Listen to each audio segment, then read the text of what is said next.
Now, let us discuss propositional equivalences dahil puro mga equivalences ang pinag-aaralan natin. So, ang una na dito ay tautology.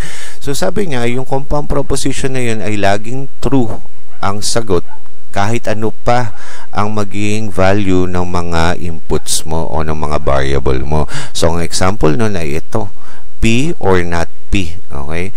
So, dito, yung P natin, let us say true, tapos false naman ito. So, ang kabaliktaran nun ay, ng true mo ay false, tapos ang false mo naman ay true. So, lahat ng output niya ay true. Dahil sa definition niya, sabi niya, kahit ano pa ang maging value ng input mo, ang lahat ng sagot ay laging true. So, yun ang tautology. So, ibig sabihin dito, sa expression na to, ang P or not P mo, okay, laging sagot dyan ay true. Ibig sabihin, logically equivalent, ang P mo at ang not P mo kapag ang ginamit mong logical connectives ay OR. Okay? So, the next is contradiction. Kabaliktaran naman to ng tautology mo. Lahat naman ng output ng compound proposition mo ay laging false. Okay? Ang tawag mo doon ay contradiction. So, dito, ang example ng contradiction mo ay P and not P. So, dito yan. So, P, true, tapos false. So, kabaliktaran ng true ay false. Kabaliktaran naman ng false ay true. So, ibig sabihin, para maging contradiction siya, lahat ng output nun ay laging false. So, ibig sabihin, dito, logically equivalent ang P mo sa not P mo kapag ang ginamit mo logical connectives ay N. Okay? Contradiction yun. Okay? Ang contingency naman, okay, neither tautology or nor contradiction. Ibig sabihin, not tautology o not contradiction, ang tawag mo doon ay contingency. So, ibig sabihin, kung P siya, ang output pa rin niya ay P pa din. Parang buffer ito sa equivalent sa logic gates mo. Okay? Ngayon naman ay talakayin natin ang logical equivalences.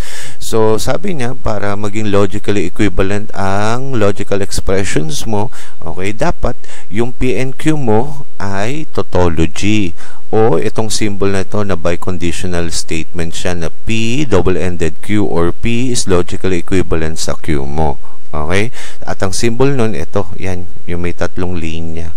Okay, para masabi mong logical equivalent. So, isang example para malaman mo kung logical equivalent siya, gumagamit tayo ng truth table katulad ng sinolve natin dun sa unang chapter. Okay, ito yun. Yan. P implies Q and Q implies P is logically equivalent sa P, double-ended Q, or ito. Okay, yan. So, chinek natin yan sa chapter 1, kinuha mo yung pinaka output nung P implies Q mo. Ito yung conditional statement. Tapos ito din, conditional statement, pero ang tawag mo naman dyan ay converse. Okay? So, ito, N, okay, pinag-aralan mo kanina sa unang part nito na ang N ang ginagamit ay multiplication. Okay? So, true times true is true. So, false times true is false. Okay, true times false is false. Tapos, true times true is true. Parang ano to, 0, 1. 1 times 1, 1. 0 times 1, 0. So, 1 times 0 is 0. Tapos, 1 times 1 is 1. Kaya, palitan mo lang yung mga value na yun, magiging true or false na siya. So, balik ka ulit doon sa chapter 1. Ito naman yung equivalent na biconditional statement mo do sa truth table niya. So, makikita mo sa truth table na ito, expression na to, dahil pareha sila ng truth table, logically equivalent siya. So, yun yung isang way sa pag solve para malaman mo kung logically equivalent yung expression na yun. Ang ginagamit ay truth table. Tapos, yung latter part nito, merong another way pa para sa pag-determine kung logically equivalent yung expression na yan. Okay? So, this is the latter part na sinasabi ko sa inyo na pwede mong malaman kung logically equivalent yung mga conditional statement na yun na hindi ka gumagamit ng truth table gamit itong mga formula na ito. Okay, yan. So, kailangan kabisado mo yan para masagutan mo yung mga problem dito.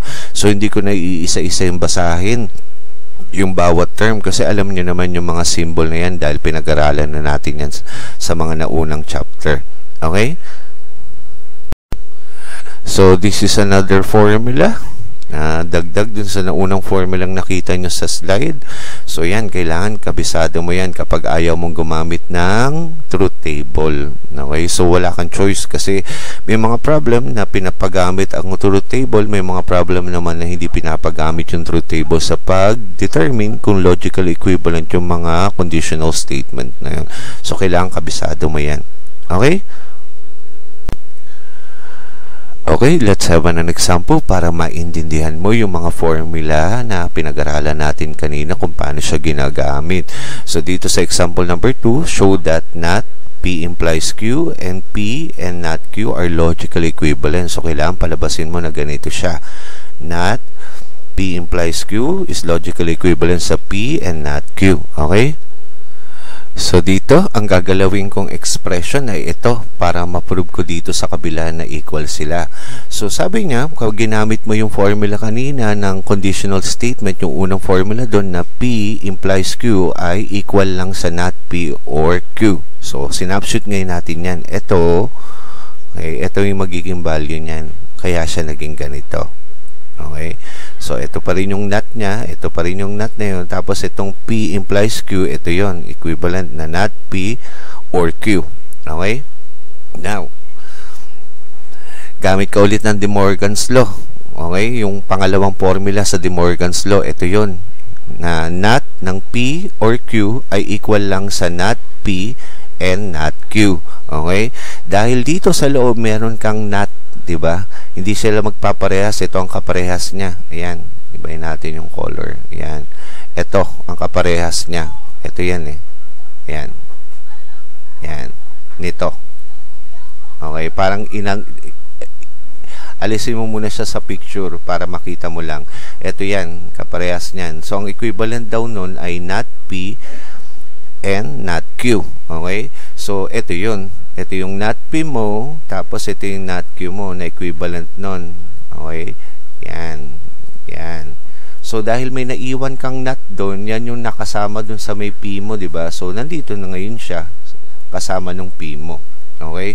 So, dahil malapit mo nang mapalabas itong pinaka-equation na to, gamit ka ulit ng formula ulit kaninang nakita mo dun sa table. Okay? Yung double negation law na ang not, pag minultiply mo sa not P ay equivalent sa P. So, ito ay kaparehas nun. So, not times ng not P ay P. Kaya, ang kinalabasan ng pinaka-equation mo, ito na, P and not Q. So, kaparehas na siya dito sa side na ito. Okay, yan. O, ito yun. So, na-prove mo na parehas yung equation. So, ibig sabihin, logically equivalent siya. So, hindi ka gumagamit ng truth table dito. Ang ginamit mo lang ay yung mga formula. Okay? So, yung topic na ito, okay, parang kaparehas lang sa trigonometry nyo, yung proving, yung nagpo-prove ka ng mga law doon na equivalent yung mga trigonometric functions na yun sa isang function pa. So, yun yung parang katulad nito na pinag-aaralan mo dito sa topic na ito. Okay? So, I guess that's it. Sana marami kang natutunan. See you again sa susunod na lecture ng Discrete Mathematics. Don't forget to like and subscribe. Until next time. Bye-bye!